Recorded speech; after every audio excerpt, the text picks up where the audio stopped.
From Memorial Day 1938 to this Memorial Day and every day in between, Soldiers Memorial Military Museum stands to serve as a public space to remember St. Louisans who made the ultimate sacrifice. Today we're reflecting on the history of Soldiers Memorial, its court of honor, and the lives of those remembered here. From 1965 until its withdrawal in 1973, the U.S. fought a fierce air, ground, and sea war in Vietnam. Over the course of the conflict, more than 58,000 brave U.S. men and women made the supreme sacrifice. In 1979, St. Louisans memorialized their neighbors and loved ones by expanding the Court of Honor with the addition of a Vietnam War memorial. Engraved on rose granite slabs within the Court of Honor are the names of 215 St. Louisans who gave their lives for our nation in Vietnam, including Marine Corps Private First Class Wayne Ira Jones. When I first saw Wayne Jones' photograph in the West Gallery Soldiers Memorial, it was his smile that caught my attention. If I had to guess, I would say this is the face of a young man, just 19 years old, who was very proud of his recent graduation from Marine Corps boot camp. It is also the face of a person who volunteered to serve his country in a time of war. In December of 1963, Jones enlisted in the Marines. By 1965, PFC Jones was in Vietnam in Charlie Company, 1st Battalion, 3rd Marines, serving as an anti-tank assaultman. On January 12, 1966, while serving with his unit on a search and destroy mission called Operation Mallard, Jones was wounded by small arms fire. He died of his wounds the following day. PFC Jones now lies buried at Jefferson Barracks National Cemetery. I think he would be surprised to know that after all these years, we haven't forgotten who he was and what he did.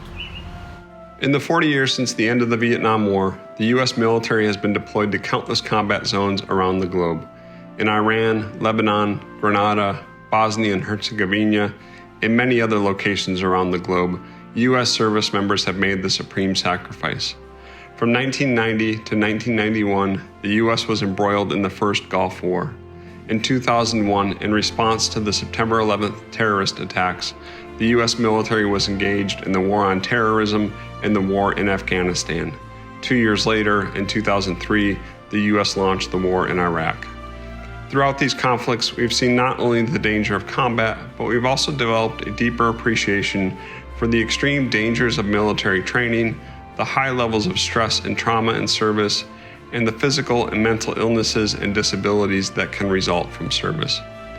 For the first time in 40 years, the Court of Honor was expanded in 2019 with a memorial to remember those who lost their lives in service since 1975, including Air Force Lieutenant Rosalind Roz Littman Schulte.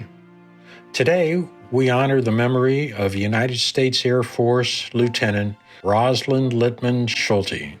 Schulte dreamed of being a fighter pilot from age 12, and she became a member of the first class to join the Air Force Academy following the 9/11 attacks.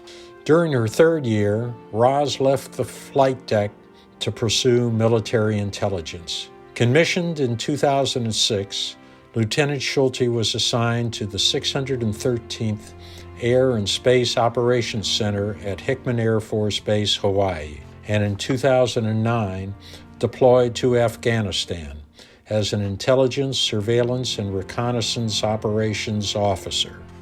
On May 20th, 2009, while traveling in convoy from Camp Eggers to Bagram Airfield for a joint task force conference, Lieutenant Schulte was struck and killed by an IED. Rosalind Littman Schulte was the first female Air Force Academy graduate to be killed by enemy action during the War on Terror. 2 buildings near Camp Eggers were renamed in her honor. Roz Schulte was 25 years old when she died in the service of her country. Since 2010, The Air Force Academy has recognized an outstanding cadet with the Lieutenant Rosalind L. Schulte Cadet Award. For over 80 years, Soldiers Memorial has served as a place of remembrance for those brave men and women who made the ultimate sacrifice in service of their country. Soldiers Memorial Military Museum continues to share the story of American military history through the lens of St. Louis. Your generous support aids us in our mission to honor military service members, veterans, and their families. Please consider becoming a member today.